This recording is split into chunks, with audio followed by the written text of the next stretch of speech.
Je vais te faire une offre que tu ne pourras pas refuser.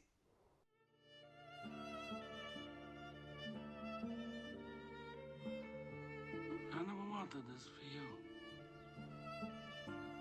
I worked my whole life. I don't apologize to take care of my family. And I refused to be a fool.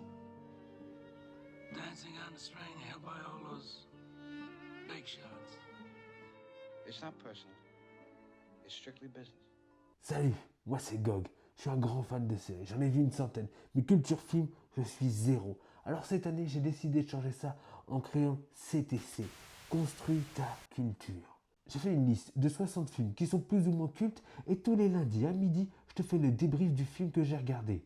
Je les ai tous regroupés dans une roulette, la roulette des films. Et comme tu l'as vu, aujourd'hui on est tombé sur Le Parrain. Le Parrain est un film sorti en 1972, réalisé par Francis Ford Coppola. Et tout de suite, je enlève ces cotons de merde. Ah la vache. C'est insupportable. Ça va toi? Et oui, je te donne tout de suite une petite anecdote. Les cotons que je mettais dans ma bouche, Marlon Brando, celui-là qui joue Vito Corleone, eh ben, il avait ça aussi pour tourner. Et ça, c'était tout le long du film. Je suis un peu le Marlon Brando de YouTube, hein. On me l'a dit tout le temps. Personne. Alors rapidement l'histoire, on va suivre la famille Corleone qui est l'une des 5 grandes familles mafieuses de New York et le film va commencer avec le mariage de Connie Corleone qui est la fille. Et du coup là on va connaître la fratrie qui est dans l'ordre Sonny qui est l'aîné, Fredo l'enfant du milieu, Michael qui est le plus jeune. On a leur mère qui elle est plutôt assez discrète, on l'entend pas beaucoup dans le film, mais surtout le papa, le parrain, Vito Corleone. Petit à petit, en fait, on va te montrer l'évolution de cette famille dans un monde où il y a beaucoup de pouvoir, de mensonges, de violence, de trahison aussi. Et on s'aperçoit que ceux qui détiennent le pouvoir, peu à peu, ils vont commencer à se faire détruire, quoi. C'est inévitable. On dirait que si tu es le chef, tu es une cible. Voilà, c'est ça l'histoire du film. Et tout de suite, je vais te donner mon avis. Je pense que je prends pas trop de risques en disant que Le Parrain est un chef-d'œuvre. D'accord? C'est putain de génial. Et tout de suite, je vais te parler du personnage que j'aime le plus, c'est Michael Corleone.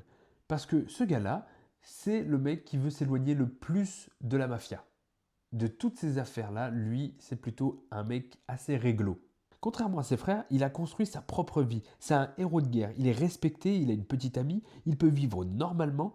Il représente presque l'avenir sain de cette famille. Des événements qui sont liés à sa famille vont le forcer à prendre des décisions qui ne sont pas tout le temps bonnes. Et c'est là où le film est vraiment très très fort. C'est que Michael, de base, ne voulait vraiment pas de cette vie.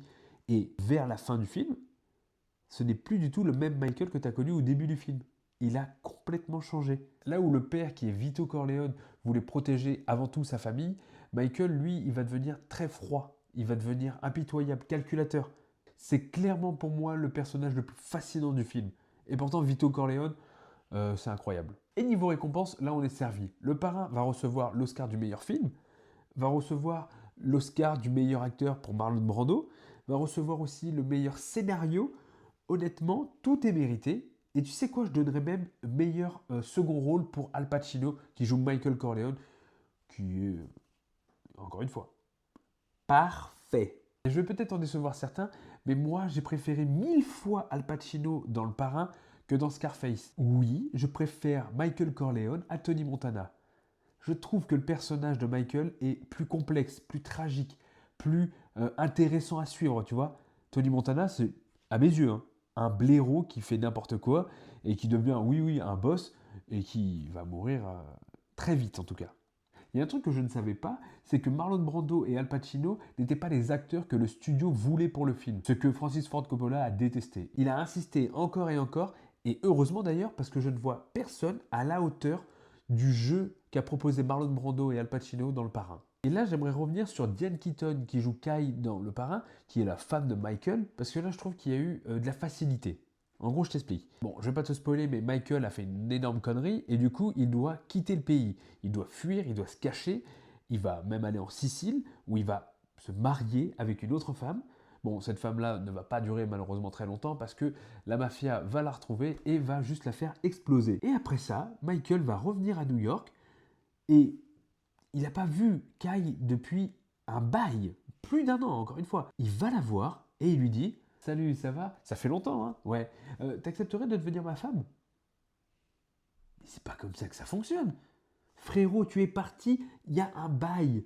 Tu reviens comme une fleur et là tu demandes salut, on peut se marier? Elle va dire oui. Quoi? Quoi? Ça marchait comme ça dans les années 70? C'était si facile? Maintenant, la question la plus importante de cet épisode, c'est est-ce que Le Parrain est un film culte? Oui. 1000 fois oui. Depuis que j'ai commencé ce concept, j'ai vu plein de films. Des films qui sont nuls, des films qui sont bien, des films beaux, moyens, intéressants. Mais ceux qui m'ont mis une claque, il n'y en a que deux. Il y a Seven et maintenant Le Parrain. Et la semaine dernière, je me suis plaint que les films qui durent 3 heures, c'est de la merde, c'est nul à chier, faut pas regarder, c'est trop long, c'est chiant. Ce film dure 3 heures. Et j'ai tout aimé, c'était génial. Dis-moi ce que tu as pensé en commentaire de ma vidéo ou de ce film, j'aimerais bien avoir ton avis. Abonne-toi et like, moi ça me donne toujours de la force. Et moi je te dis à mercredi pour regarder cette série, ou sinon à lundi prochain à midi pour un autre film. Ciao.